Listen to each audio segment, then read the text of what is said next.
ನಮಸ್ಕಾರ ಎಲ್ಲರಿಗೂ, welcome back to my channel. ಇವತ್ತಿನ ವಿಡಿಯೋದಲ್ಲಿ ನಾನು ಹೆಸರುಬೇಳೆ ಅಕ್ಕಿ ಪಾಯಸ ಮಾಡ್ತಾ ಇದ್ದೀನಿ. ನಾವು ಯಾವಾಗಲೂ ಹೆಸರುಬೇಳೆ ಪಾಯಸ ಮಾಡ್ತೀವಿ.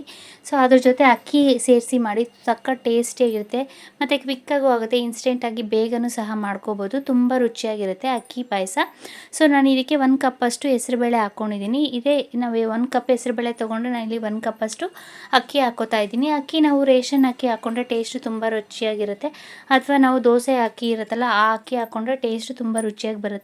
ನಾರ್ಮಲಾಗಿ ಸೋನಾ ಮಸೂರಿ ಹಾಕೊಳ್ಳೋದಕ್ಕಿಂತ ನಾನಿಲ್ಲಿ 1 ಗ್ಲಾಸು ಹೆಸರುಬೇಳೆಗೆ 1 ಗ್ಲಾಸ್ ಅಕ್ಕಿ ಹಾಕಿ ಒಂದ್ಸರಿ ಚೆನ್ನಾಗಿ ಇದನ್ನು ತೊಳ್ಕೊಂಡು ಇದಕ್ಕೆ ನೀರು ಹಾಕ್ಕೋತಾ ಇದ್ದೀನಿ. ನಾನಿಲ್ಲಿ 1 ಕಪ್ ಹೆಸರುಬೇಳೆ ಮತ್ತು 1 ಕಪ್ ಅಕ್ಕಿ ತೊಗೊಂಡಿರೋದ್ರಿಂದ 1 to 3 ನೀರು ಹಾಕ್ಕೋತಾ ಇದ್ದೀನಿ.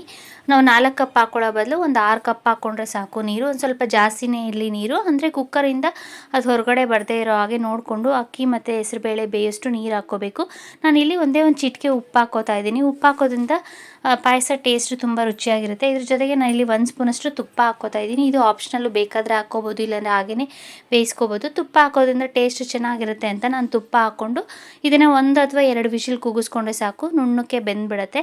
ಹೆಸರುಬೇಳೆ ಜೊತೆ ಅಕ್ಕಿ ಹಾಕಿರೋದ್ರಿಂದ ಅಕ್ಕಿನೂ ಸಹ ಬೇಗ ನುಣ್ಣಕ್ಕಾಗ್ಬಿಡುತ್ತೆ. ಈಗ ಪಾಯಸಕ್ಕೆ ನಾನು ಮಿಕ್ಸಿ ಜಾರ್ ತೊಗೊಂಡು ಕೊಬ್ಬರಿ ರುಬ್ಕೋತಾ ಇದ್ದೀನಿ. ಇದಕ್ಕೆ ನಾನಿಲ್ಲಿ ಅರ್ಧ ಅಥವಾ 1 ಚಿಪ್ಪಷ್ಟು ಕೊಬ್ಬರಿ ಹಾಕ್ಕೋಬೋದು. ಕೊಬ್ಬರಿ ಜಾಸ್ತಿ ಹಾಕಿದಷ್ಟು ಟೇಸ್ಟ್ ತುಂಬ ರುಚಿಯಾಗಿರುತ್ತೆ. 1 ತೆಂಗಿನಕಾಯಿ, ಚಿಕ್ಕದು 1 ತೆಂಗಿನಕಾಯಿ ಫುಲ್ ಕೊಬ್ಬರಿನ ತೊಗೊಂಡಿದ್ದೀನಿ. ಹಸಿ ಕೊಬ್ಬರಿನ ಈ ರೀತಿ ಸಣ್ಣ ಸಣ್ಣ ಪೀಸಸ್ ಮಾಡಿ ಮಿಕ್ಸಿ ಜಾರ್ಗೆ ಹಾಕ್ಕೊಂಡಿದ್ದೀನಿ. ನಾವು ಕೊಬ್ಬರಿ ಹಾಲನ್ನು ತೆಗೆದು ಬರೀ ಹಾಲನ್ನು ಬೇಕಾದರೆ ಪಾಯಸಕ್ಕೆ ಹಾಕ್ಕೋಬೋದು, ಅದು ಸಹ ಟೇಸ್ಟು ತುಂಬ ರುಚಿಯಾಗಿರುತ್ತೆ. ಇಲ್ಲಿ ನಾನು ಕೊಬ್ಬರಿ ಜೊತೆಗೆ 1 ಸ್ಪೂನಷ್ಟು ಗಸಗಸೆ ಹಾಕ್ಕೋತಾ ಇದ್ದೀನಿ. ಗಸಗಸೆ ಆಪ್ಷನಲ್ಲಿ ಇದ್ದರೆ ಹಾಕ್ಕೋಬೋದು, ಇಲ್ಲಾಂದರೆ ಹಾಗೇನೂ ಸಹ ಮಾಡ್ಕೋಬೋದು. ಮತ್ತು ರುಬ್ಬೋದಕ್ಕೆ ನಾನಿಲ್ಲಿ 4 ರಿಂದ 5 ಏಲಕ್ಕಿ ಮತ್ತು 1 ಹಿಡಿಯಷ್ಟು ಕಡಲೆಪಪ್ಪು ಹಾಕ್ಕೋತಾ ಇದ್ದೀನಿ. ಕಡಲೆಪಪ್ಪು ಹಾಕೋದ್ರಿಂದ ಟೇಸ್ಟು ತುಂಬ ರುಚಿಯಾಗಿರುತ್ತೆ ಮತ್ತು ಗಟ್ಟಿನೂ ಸಹ ಬರುತ್ತೆ. ನಾವು ಆಲ್ರೆಡಿ ಹೆಸರುಬೇಳೆ ಬೇಯಿಸ್ಕೊತಾ ಇರೋದ್ರಿಂದ ಹೆಸರುಬೇಳೆನೇ ತುಂಬ ಗಟ್ಟಿಯಾಗುತ್ತೆ. ನೋಡಿಕೊಂಡು ಒಂದು ಸ್ವಲ್ಪ ಕಡಲೆಪಪ್ಪು ಹಾಕ್ಕೊಂಡ್ರೆ ಸಾಕು. ಇದನ್ನು ಈಗ ನುಣ್ಣಕ್ಕೆ ರುಬ್ಕೋತಾ ಇದ್ದೀನಿ. ಇದನ್ನು ನುಣ್ಣಕ್ಕೆ ರುಬ್ಕೊಂಡಷ್ಟರಲ್ಲಿ ಹೆಸರುಬೇಳೆ ಮತ್ತು ಅಕ್ಕಿ ಬೆಂದಿದೆ ನೋಡಿ, ನುಣ್ಣಕ್ಕಾಗಿದೆ. 1-2 ವಿಷಿಲ್ ಕೂಗಿಸ್ಕೊಂಡ್ರೆ ಸಾಕು, ಈ ರೀತಿ ನುಣ್ಣಕ್ಕಾಗ್ಬಿಡತ್ತೆ. ಮತ್ತು ನಾವು ರುಬ್ಬಿಟ್ಕೊಂಡಿರೋ ಕೊಬ್ಬರಿ ಹಾಲು ಕೂಡ ರೆಡಿಯಾಗಿದೆ. ಈಗ ನಾನು ಒಂದು ಪಾತ್ರೆ ಇಟ್ಕೊಂಡು ಅದಕ್ಕೆ 1-2 ಟೇಬಲ್ ಸ್ಪೂನಷ್ಟು ತುಪ್ಪ ಹಾಕಿ ದ್ರಾಕ್ಷಿ ಗೋಡಂಬಿನ ಹುರ್ಕೋತಾ ಇದ್ದೀನಿ. ಮೊದಲಿಗೆ ನಾನಿಲ್ಲಿ ಫಸ್ಟು ಗೋಡಂಬಿ ಹಾಕ್ಕೋತಾ ಇದ್ದೀನಿ. ನಾವು ಬೇಕಾದರೆ ಬಾದಾಮ್, ಪಿಸ್ತಾ ಎಲ್ಲ ಹಾಕ್ಕೋಬೋದು. ಪಾಯಸಕ್ಕೆ ಟೇಸ್ಟ್ ತುಂಬ ರುಚಿಯಾಗಿರುತ್ತೆ. ಡ್ರೈ ಫ್ರೂಟ್ಸ್ ಎಷ್ಟು ಜಾಸ್ತಿ ಹಾಕಿದ್ರೆ ಅಷ್ಟು ರುಚಿಯಾಗಿರುತ್ತೆ. ಕೆಲವರು ತಿನ್ನೋಕ್ಕೆ ಇಷ್ಟಪಡಲ್ಲ ದ್ರಾಕ್ಷಿ ಜಾಸ್ತಿ ಹಾಕಿದ್ರೆ, ಗೋಡಂಬಿ ಆದರೆ ಇಷ್ಟಪಡ್ತಾರೆ. ನಾನಿಲ್ಲಿ ಗೋಡಂಬಿನ ಫಸ್ಟು ಲೈಟಾಗಿ ಬ್ರೌನ್ ಕಲರ್ ಆಗೋವರೆಗೂ ಹುರ್ಕೊಂಡಾದಮೇಲೆ ಈಗ ದ್ರಾಕ್ಷಿ ಹಾಕ್ಕೊಂಡಿದ್ದೀನಿ. ದ್ರಾಕ್ಷಿ ಹಾಕ್ಕೊಂಡು ಸ್ವಲ್ಪ ಹೊತ್ತು ಹಾಕಿ ಬಿಸಿ ಮಾಡಿದ್ರೆ ಸಾಕು, ಅದು ಬೇಗ ಫ್ರೈ ಆಗಿಬಿಡತ್ತೆ. ಕೆಲವು ಸಲ ತುಂಬ ಬಿಸಿನಲ್ಲಿ ನಾವು ಫ್ರೈ ಮಾಡೋಕ್ಕೆ ಹೋದರೆ ದ್ರಾಕ್ಷಿ ಕಪ್ಪಗಾಗ್ಬಿಡುತ್ತೆ. ಸೊ ಅದಕ್ಕೆ ನೋಡಿಕೊಂಡು ನಾವು ಸಿಮ್ಮಲ್ಲಿ ಇಟ್ಕೋಬೇಕು. ಸ್ಟವ್ನ ಸಿಮ್ಮಲ್ಲಿ ಇಟ್ಕೊಂಡು ದ್ರಾಕ್ಷಿ ಗೋಡಂಬಿನ ಹುರ್ಕೋಬೇಕು. ದ್ರಾಕ್ಷಿ ಗೋಡಂಬಿನ ಹುರ್ಕೊಂಡಾದ್ಮೇಲೆ ಇದನ್ನು ತೆಗೆದು ನಾವು ಸೈಡ್ಗಾದರೂ ಇಟ್ಕೋಬೋದು, ಲಾಸ್ಟಲ್ಲಿ ಸೇರಿಸ್ಕೋಬೋದು. ಇಲ್ಲಾಂದರೆ ಹಾಗೇ ನಾವು ದ್ರಾಕ್ಷಿ ಗೋಡಂಬಿ ಜೊತೆಗೆ ನಾವು ಬೇಯಿಸಿಟ್ಕೊಂಡಿರೋ ಹೆಸರುಬೇಳೆ ಮತ್ತು ಅಕ್ಕಿನ ಹಾಕ್ಕೋತಾ ಇದ್ದೀನಿ.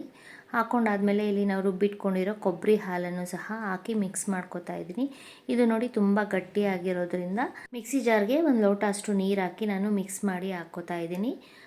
ಈಗ ನೋಡಿ ಇದನ್ನು ಚೆನ್ನಾಗಿ ಮಿಕ್ಸ್ ಮಾಡಿ ನಾವು ನೀರು ನೋಡಿಕೊಂಡು ನಾವು ಹದಕ್ಕೆ ತಕ್ಕ ಹಾಗೆ ಪಾಯಸಕ್ಕೆ ಹಾಕ್ಕೋಬೇಕು. ತುಂಬ ಗಟ್ಟಿಯಾಗಿದ್ರೆ ಸ್ವಲ್ಪ ನೀರು ಹಾಕ್ಕೊಂಡ್ರೆ ಚೆನ್ನಾಗಿರುತ್ತೆ. ನಾವು ಒಂದು 5 ನಿಮಿಷ ಕಾಯಿಸಿದ್ಮೇಲೆ ಇನ್ನೂ ಗಟ್ಟಿಯಾಗಿಬಿಡುತ್ತೆ. ಅದಕ್ಕೆ ನೋಡಿಕೊಂಡು ನಾವು ನೀರು ಒಂದು ಸ್ವಲ್ಪ ಹಾಕ್ಕೋಬೇಕು.